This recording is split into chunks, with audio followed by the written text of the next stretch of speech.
ورنہ تو لوگ گینیز بک میں آج کل نام اپنا گھوٹالے کروا کر کے یا پھر دنگے کروا کر کے درج کروا رہے ہیں. ایک شخص جس نے اپنا نام اس لیے لکھوایا گینیز بک میں کہ سب سے کم عمر میں 4 صدنوں کا، دیش کے 4 صدنوں کا، راجیہ سبھا، لوک سبھا، ودھان سبھا اور ودھان پریشد، چاروں میں نمائندگی کری ہے اس شخص نے آپ کے علاقے کی. آپ خوش نصیب لوگ ہیں. ہماری طرف کاش ایسی نمائندگی مل پاتی ہوتی تو شاید ہم بھی خود کو خوش نصیب سمجھتے. میں سلام کروں گا، اللہ انہیں جنت نصیب کرے، اللہ ان کی قبر کو نور سے بھرے. میں مصرع پڑھتا ہوں صاحب کہ سورج بن کر آج بھی تابندہ ہوتے، نفرت والے چہرے شرمندہ ہوتے، تھی کس کی اوقات کے آنکھ اٹھا پاتا، کاش منور حسن آج زندہ ہوتے، کاش منور حسن آج زندہ ہوتے، کاش منور حسن آج زندہ ہوتے. لیکن سلام ہے ناہید بھائی کو. اس بیچ ان دنوں سے پچھلے دنوں کے تمام ایسے واقعات ہیں کہ جنہیں جب بھی اخباروں میں پڑھا لگا کہ ایک 28-29 سال کے ایک نوجوان خون میں وہ تیور، وہ ہمت، وہ مردانگی ہے جو انشاءاللہ اس پورے پشچمی اتر پردیش کو ایک نئی رہنمائی دے گی. اس یقین کے ساتھ آج اس مشاعرے میں آیا. ملنے کے لیے آیا، سنانا تو ایک بہانہ تھا. آئیے اب وہاں تک پہنچاتا ہوں جس کو سننے کی امیدیں لے کر کے آپ حاضر ہوئے ہیں. چاروں طرف ایک عجیب سا ماحول ہے، ایک عجیب سی نفرتیں ہیں، ایک عجیب حالات ہیں. میں 4 مصرے پڑھتا ہوں صاحب کہ آپ کی نفرتوں کا جو مضمون ہے. پہنچے لکھنؤ تک آپ کے مصرے تالیوں کے شور کے ساتھ. میں پڑھتا ہوں کہ آپ کی نفرتوں کا جو مضمون ہے، اس میں سیاہی نہیں خون ہی خون ہے، اس میں سیاہی نہیں خون ہی خون ہے. بھیڑ کب جانے کس کو کہاں مار دے، ملک میں آج ٹھینگے پہ قانون ہے، ملک میں آج ٹھینگے پہ قانون ہے. لیکن اس سب کے بیچ مایوسی کفر ہے. آپ سب کو یہ احساس دل میں رکھنا ہے کہ 1400 سال کی جو آپ کی تاریخ ہے اس میں بہت آسانیاں کبھی نہیں رہی ہیں. آج کیسے ہوتی؟ جب ان کے وقت سے نہیں رہی ہیں جو آپ کے مذہب کو اس دنیا میں لے کر آئے، تو آسانیاں آج بھی نہیں رہیں گی. یہ سوچ کے زندہ رکھنا ہے.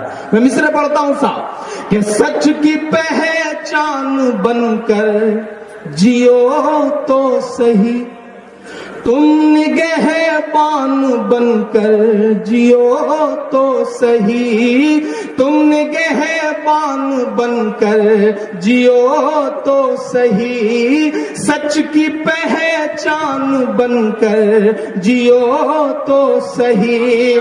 یہ زمانہ ادب سے جھکائے گا سر، تم مسلمان بن کر جیو تو صحیح، تم مسلمان بن کر جیو تو صحیح.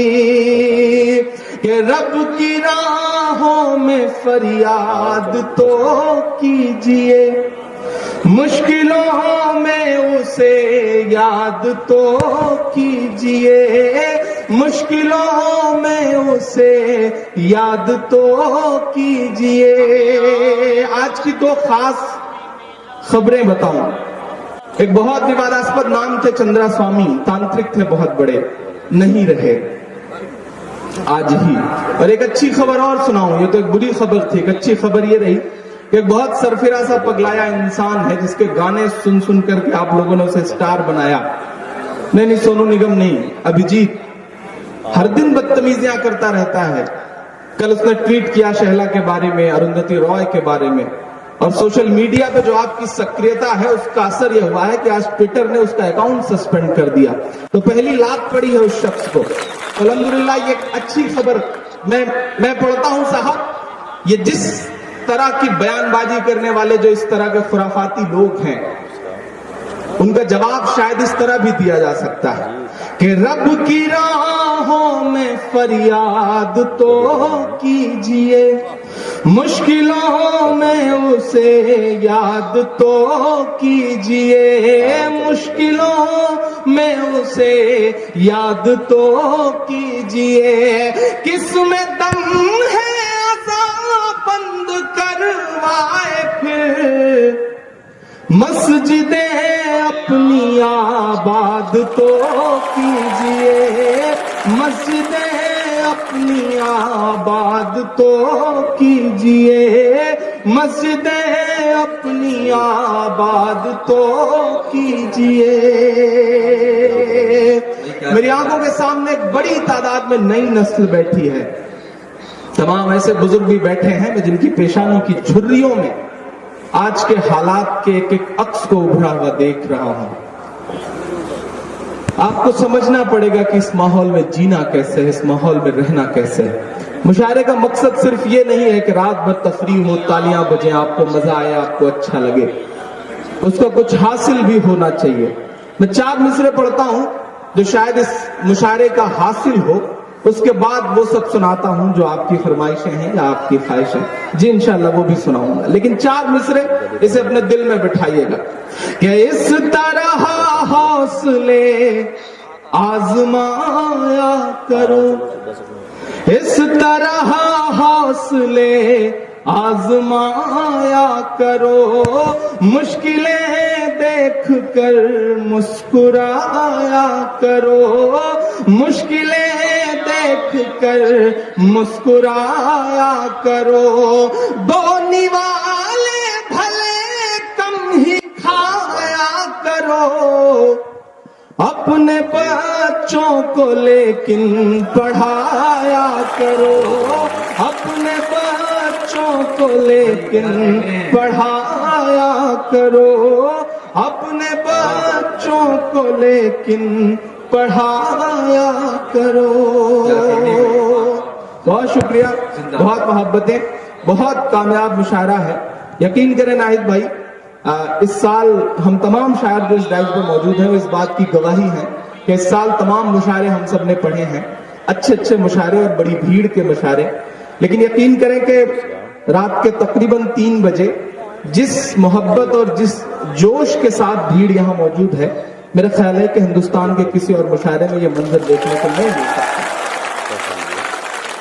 انصار بھائی بہت پریشان تھے، بہت پریشان تھے انصار بھائی، انہوں نے کہا کہ ابھی شام کو انہوں نے فون کیا اور انہوں نے کہا کہ عمران بھائی آپ کے نام کا پتہ نہیں کیا اثر ہے کہ کئی لوگ مشاعرے میں آ ہی نہیں رہے ہیں، تو ہم نے کہا کوئی بات نہیں، 1 گھنٹہ پڑھنا رہا ہوگا تو انشاءاللہ کوشش کروں گا کہ 2 گھنٹے پڑھ دوں تو معاملہ برابر ہو جائے گا، آپ کے پیسے بھی بچ جائیں گے۔